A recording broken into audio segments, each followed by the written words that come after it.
ಕಳೆದ ವರ್ಷ 2025 ಸೆಪ್ಟೆಂಬರ್ ತಿಂಗಳಲ್ಲಿ ಮಾನ್ಯ ವಿಜೇಂದ್ರ ಅವರ ಅಧ್ಯಕ್ಷತೆಯಲ್ಲಿ ಬಿಜೆಪಿಯ ಒಂದು ದಂಡು ಧರ್ಮಸ್ಥಳ ಚಲೋ ಅಂತ ಮಾಡಿ ಶ್ರೀ ಕ್ಷೇತ್ರ ಧರ್ಮಸ್ಥಳದಲ್ಲಿ ನಿಂತ್ಕೊಂಡು ಉದ್ದುದ್ದ ಭಾಷಣ ಮಾಡಿದ್ರು.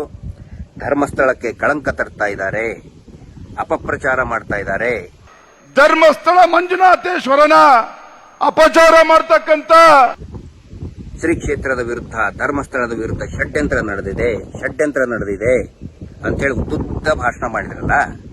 ನಿನ್ನೆ ಅದೇ ವಿಜೇಂದ್ರ ಅವರ ನೇತೃತ್ವದ ಢೋಂಗಿ ಹಿಂದೂ ಬಿಜೆಪಿ ನಾಯಕರ ದಂಡು ಬಂದು ಮತ್ತೆ ಹೇಳ್ತಾ ಇದೆ. ಏನು ಅಂತ ಹೇಳಿದ್ರೆ, ಷಡ್ಯಂತ್ರ ನಡೀತು, ಅಪಪ್ರಚಾರ ಮಾಡ್ತಾ ಇದ್ದಾರೆ. ಸಾಕಷ್ಟು ಅಪಪ್ರಚಾರಗಳು ಅವತ್ತು ಕೂಡ ಆಯಿತು, ಇವತ್ತು ಕೂಡ ಆಗ್ತಾ ಇದೆ. ತನಿಖೆ ಆಗಬೇಕು ಅಂತ ಹೇಳ್ತಾ ಇದ್ದಾರೆ. ಆದರೆ ನಿನ್ನೆ ಹೇಳ್ತಾ ಇರುವಂತ ತನಿಖೆ, ಅಪಪ್ರಚಾರ, ಷಡ್ಯಂತ್ರ, ಕಳಂಕ, ಅದರ ಗುಟ್ಟು ಏನಂತ ಹೇಳಿದ್ರೆ, ಅಡ್ಡ ಮತದಾನದಿಂದ ತಮ್ಮ ಮೇಲೆ ಕಳಂಕ ಆಗ್ತಾ ಇದೆ, ಅದರ ತನಿಖೆ ಆಗಲಿ. ತಮ್ಮ ವಿರುದ್ಧ ಷಡ್ಯಂತ್ರ ಆಗ್ತಾ ಇದೆ. ತಾವು ಡಿಕೆಶಿ ಅವರ ಜೊತೆಗೆ ಸೆಟ್ಟಿಂಗ್ ಮಾಡ್ಕೊಂಡಿಲ್ಲ.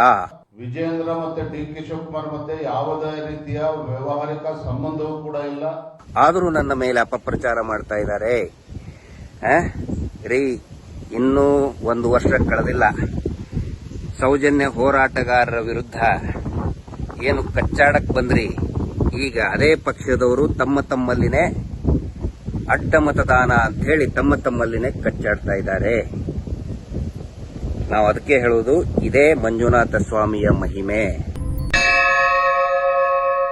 ಅಣ್ಣಪ್ಪ ಸ್ವಾಮಿಯ ಲೀಲೆ, ಇದೇ ಸೌಜನ್ಯಾಳ ಶಕ್ತಿ.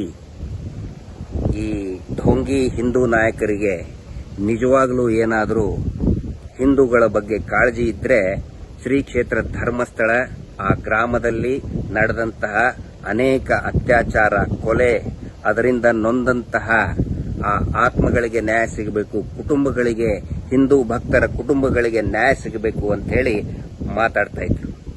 ಆದರೆ ಅದನ್ನು ಬಿಟ್ಟು ಅತ್ಯಾಚಾರಿಗಳ ರಕ್ಷಣೆಗೆ ನಿಂತ್ಕೊಂಡ್ರೆ ಮಂಜುನಾಥ ಸ್ವಾಮಿ ಪಾಠ ಕಲಿಸ್ತಾನೆ. ನಾನು ಮತ್ತು ಮಹೇಶ್ ಶೆಟ್ಟಿ ತಿಮ್ಮರೋಡಿ ಅವರು, ನಮ್ಮೆಲ್ಲರೂ ಕೂಡ, ಸಮೀರ್ ಅವ್ರನ್ನ ಹಿಡ್ಕೊಂಡು ಎಲ್ಲರೂ ಕೂಡ ನಾವು ಹೇಳ್ತಾ ಇರೋದೇನು, ನಾವು ಮಾಡ್ತಾ ಇರ್ತಕ್ಕಂಥ ಈ ಹೋರಾಟ ಧರ್ಮಸ್ಥಳದ ಮಂಜುನಾಥ ಸ್ವಾಮಿಯ ಒಂದು ಸೇವೆ, ಒಂದು ಹರಕೆ, ಅಣ್ಣಪ್ಪ ಸ್ವಾಮಿಯ ಹರಕೆ. ನಮಗೆ ರಕ್ಷಣೆಗೆ ನಿಂತಿರುವುದೇ ಆ ಸೌಜನ್ಯ ಶಕ್ತಿ, ಮಂಜುನಾಥ ಸ್ವಾಮಿಯೇ ನಮ್ಮ ರಕ್ಷಣೆಗೆ ನಿಂತಿದ್ದಾರೆ. ಅದಕ್ಕಾಗಿನೇ 1 ವರ್ಷದ ಒಳಗಡೆನೆ ಮತ್ತೆ ಅದೇ ಧರ್ಮಸ್ಥಳಕ್ಕೆ ಕರೆಸಿಕೊಂಡು ಇವ್ರನ್ನ ತಮ್ಮ ವಿರುದ್ಧ ಕಳಂಕ, ತಮ್ಮ ವಿರುದ್ಧ ಅಪಪ್ರಚಾರ ಅಂತ ಹೇಳ್ತಾ ಇದ್ದಾರೆ.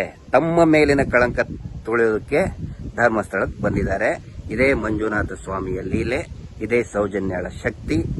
ತಿದ್ದುಕೊಂಡ್ರೆ ಸರಿ, ಇಲ್ಲಂತ ಹೇಳಿದ್ರೆ ಪಾಠ, ಇನ್ನೂ ಭಯಂಕರವಾದಂತಹ ಪಾಠ ಮಂಜುನಾಥ ಸ್ವಾಮಿ ನಿಮಗೆ ಕಲಿಸ್ತಾನೆ. ಸದ್ಯದರಲ್ಲೇ ವೇಟ್ ಮಾಡಿ. Justice for Soujanya. ನಮಸ್ತೆ.